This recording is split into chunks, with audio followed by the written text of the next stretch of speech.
the transition from being a school kid representing Western Province, playing Craven Week, but surely you had big ambitions then to one day hopefully play for the senior side as well. But at school it was still amateur for you, right? Yeah. So how was that transition, getting a contract and then kind of fulfilling the dream of playing for Province?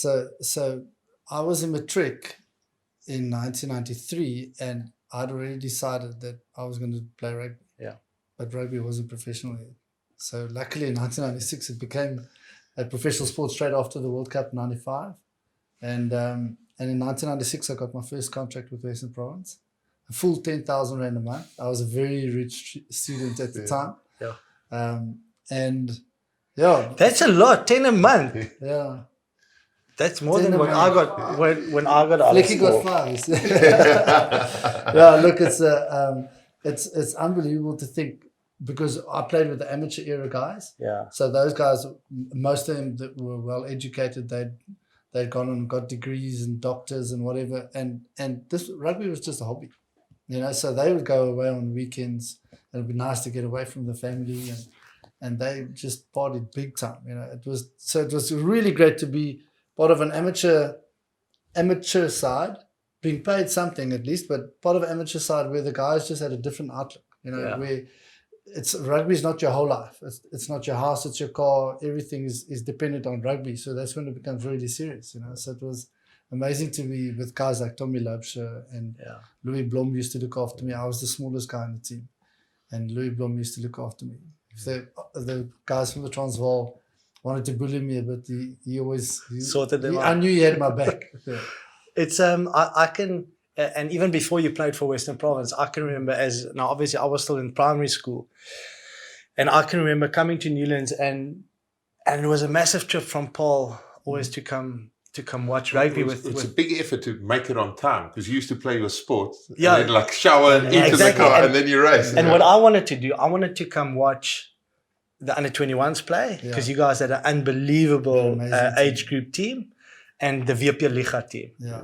Okay, so who had like Tinus Lanier, who I eventually was my first centre partner at Western Province, Solly Geduld, Chester, Wilfred Kipiro, all those guys, and they played an unbelievable brand of rugby, plus your under-21 team. And a lot of those guys went on to play for Western Province or for the Springboks as well. Yes. Yeah. Because again, there yourself, I think was Herschel still in that team at the state? No. The year before you got injured. In that under-21 year, you got injured and you decided to go for cricket. And Monty, Barney Foster, Hotilo. We had a great team. Yeah. We smashed everybody. I think the game, we beat the Bulls here at Newlands. I think it was like 40 points to 10 or something. We absolutely annihilated them. And so we wanted to go unbeaten through the season. And we went to Port Elizabeth and played against the Eastern Province at the time. And everybody expected us to give them 100 points because we really had a great team. Yeah. And geez, I think we sneaked it in the last few minutes. We won the game just because we like the old Boetie Erasmus. Yeah. But it's amazing, Corné, that because Western Province in the 80s, obviously we had that amazing streak of wins. But you go through, it goes in cycles. And it was almost as if in the mid-90s, Province was struggling again. But then once that under-21 team matured and came through into the senior setup, that's when the team started we won it a few years in a row. So in our first year, as a few of us started getting into the senior team, we won in 1997. Yeah, so 96 is when most of us were contracted. So 97 we won the Currie Cup.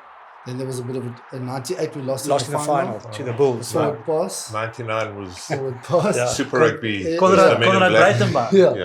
Yeah, and then 99 was the Super Rugby semi-final, and then 2000 and 2001 back-to-back wins. So we had a good streak. Yeah. Home and away against the Sharks. Yes, it was brilliant. Because John Smith was on the other side. Mark Andrews the 1 year, and Mark got injured in the second year, and when they came back to Newlands, it was John.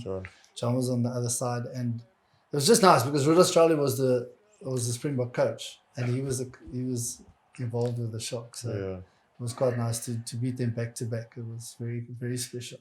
And the difference for you, could you feel it, the difference in playing a final? Because 2000 you played the final in Durban and won, and 2001 playing here at Newlands. Yeah, it's just different, isn't it? It's very different, and obviously the year before we were a lot more worried. At home you're always a little bit more confident, but we were a lot more worried about that game because in the pool games they annihilated us. They actually bullied us in the forwards. They just annihilated us.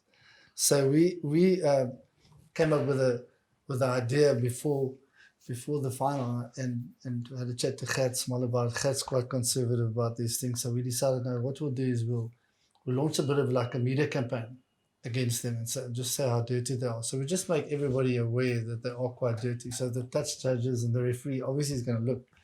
So we discussed it amongst each other, and the first interview is with Brayton Paulser, and they're asking him about the game. He says, the dirtiest player he's ever played against is Mark Andrews.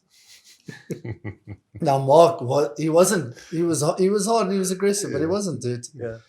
On a Thursday afternoon, I get a phone call from Mark Andrews. Like, hey, what's going on? Why is Brayton saying I'm the dirtiest player? I said, Mark, I don't know. I wasn't in the interview. Yeah. And obviously, this is where it all started. I knew when he phoned me, I knew we were going to win the game because then they couldn't play. They couldn't bully us. So we managed to beat them in the finals. It was a crazy game.